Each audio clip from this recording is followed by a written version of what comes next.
I watched the movie Handsome Guys. I watched the movie Handsome Guys without any information, but I could feel it just by looking at the poster. I thought it might be a comic genre. After the movie was over, I wondered what genre this movie is. The expression hybrid is so appropriate that the genre is subverted. I thought it would be a bromance movie or a buddy movie. If I have to say, it's a movie with a lot of great emotions, but even so I couldn't put it down. Lee Sung-man, the main character of the movie, is very unique. He plays a weighty role as Chairman Lee Byung-chul, so if he didn't have anything special to do, he would play a lot of roles like that. He doesn't seem to hesitate to play any role. Compared to dramas, he hasn't had any big hits in movies. I've been in some big hits, but I haven't been the lead in any of them. Most of them are supporting roles. In terms of starring roles, there's a huge spectrum, and that includes comedies.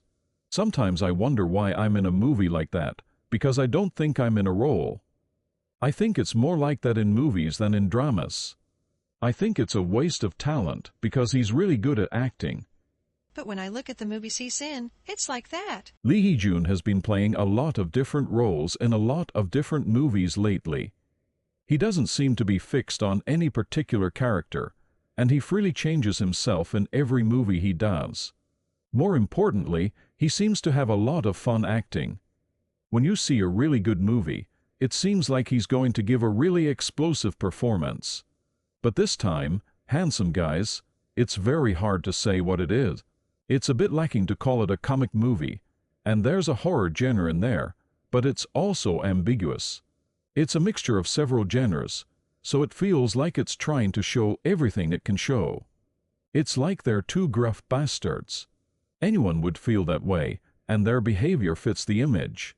I thought it was a thug movie, but it was a comic movie.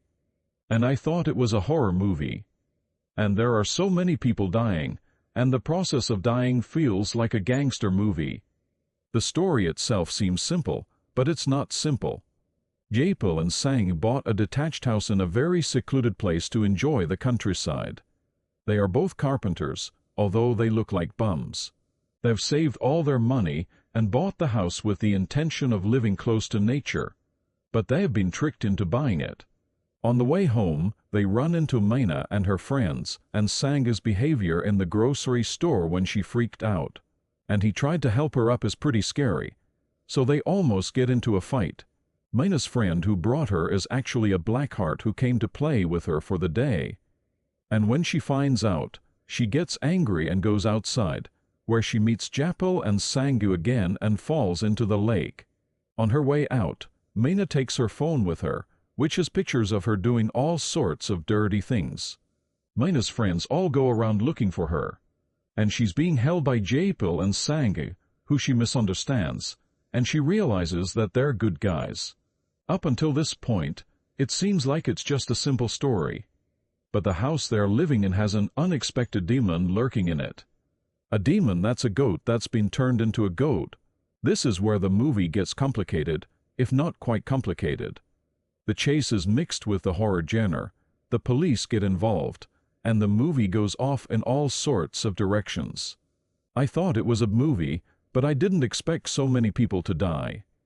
The reasons they die are so ridiculous that you're like, oh my God, that's how they're going to die. The process of dying itself is comical, not serious. I thought it was a reality-based movie, but it's a horror genre mixed with fantasy. What surprised me was Gong Seung-jeon. In Handsome Guys, she was very small and swore a lot, which was a bit disappointing, even though it seemed like a reality-based performance. I think it would have been better to make it a little harder. It didn't feel like the swearing came out of her mouth naturally. Still, Gong Seung-jeon is a character who showed a change in her acting. If you look at the movie poster, it says she laughs a lot, but that's not the case. I couldn't keep up with the laughter in the movie until the middle. The people I was watching the movie with also started laughing after the middle, and I also laughed after the middle. I think the comedy part was a little under-researched, but the acting by Lee Sung-man and Lee Hee-jun was good. If you watch the ending, you can say that it's the most unpredictable Korean movie released this year. I don't even know if I should call it a happy ending. And what happened to Jaepil, Sanggu and Mina? Just like the title, they tell each other that they're handsome. And there's a scene where the devil tells them that they're ugly because he's going to tell them a secret. It's fun to watch once you adapt to the movie. I think it's a very unique movie, and I'm still wondering what genre it belongs to.